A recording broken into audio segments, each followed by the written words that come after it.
सलाम करे उनको जिनके हिस्से में यह मुकाम आता है। किस कदर खुश नसीब होते हैं वो लोग लहू जिनका वतन के કામ आता है।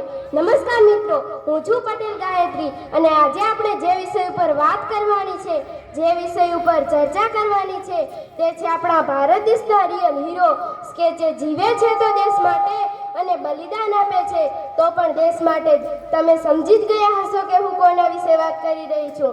હું વાત કરી રહી છું આપણા આખા ભારત દેશના એવા વીર જવાન સૈનિકો વિશે જે જીવે છે તો દેશ માટે અને બલિદાન આપે છે તો પણ દેશ માટે જ।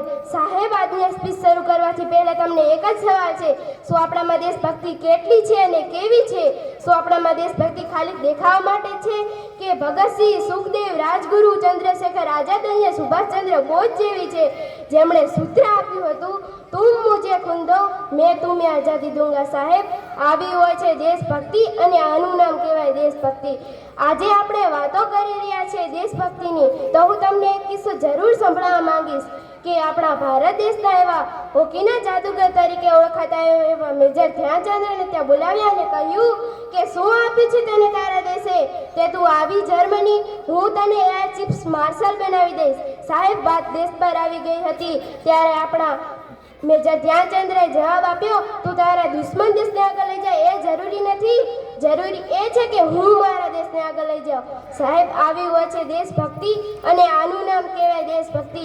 આજે આપણે વાતો કરી રહ્યા છીએ દેશભક્તિની, સૈનિકોની અને તેમની વ્યથાની। આપણે એક સૈનિકની વ્યથા ક્યારે સમજી શકીએ? આપણે એક સૈનિકની વ્યથા ત્યારે સમજી શકીએ કે જ્યારે આપણે ખુદ એક સૈનિક હોઈએ। તો આપણે સૌ માની લઈએ કે આપણે એક સૈનિક છીએ અને બોર્ડર ઉપર લડી રહ્યા છે।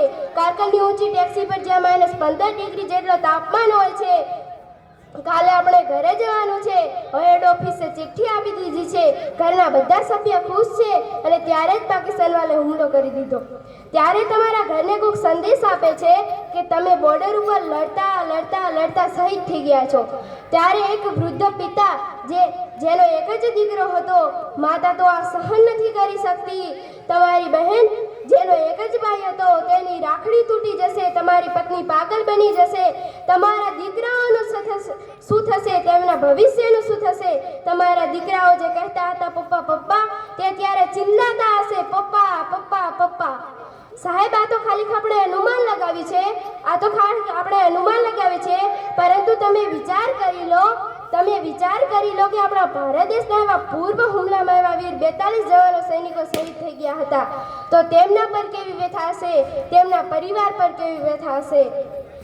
તો આપણે અત્યારે વાતો કરી રહ્યા છીએ દેશભક્તિની, તો આપણે હાલનું જ ઉદાહરણ જોઈ શકીએ છીએ કે આપણા ભારત દેશનો એવો વીર જવાન, ખબૂત વીર કમાન્ડર કે જે પાકિસ્તાનમાં જઈ 48 જ કલાકમાં ભારતમાં પાછો આવી ગયો હતો અને પોતાના VIC-20 પ્લેનથી પાકિસ્તાનના આધુનિક તકનીક દ્વારા પોતાના પ્લેન 16 ને નહસ કરી નાખ્યો હતો। સાહેબ, આવી હોય છે દેશભક્તિ અને આનું નામ કહેવાય દેશભક્તિ। કોઈ પૂછે તમને કે કોણ છો તમે, તો આ ઓળખાણ આપી દેજો, ઉપાડજો જો ખંજર અને છાતી પર હિન્દુસ્તાન લખી દેજો। કોઈ પૂછે તમને કે ક્યાં રહો છો તમે, તો આ સ્થાન કહી દેજો, સરદાર પટેલ અને સુભાષચંદ્ર બોઝની જન્મભૂમિનું નામ કહી દેજો અને બાકી વધેલી જિંદગી તે ભારત માતાને નામ કરી દેજો અને રગ રગમાં જય હિન્દ લખી દેજો। સાહેબ, અંતે હું એટલું જ કહીશ કે કુછ નશા ઇસ તિરંગે કી શાન કા હે, कुछ नशा इसी तिरंगे की आन का है, कुछ नशा इसी तिरंगे की आन का है, कुछ नशा इस तिरंगे की शान का है। हम लहराए हर जगह पर यह तिरंगा, नशा यह हिंदुस्तान की शान का है। अस्तु, जय हिंद, जय भारत। धन्यवाद।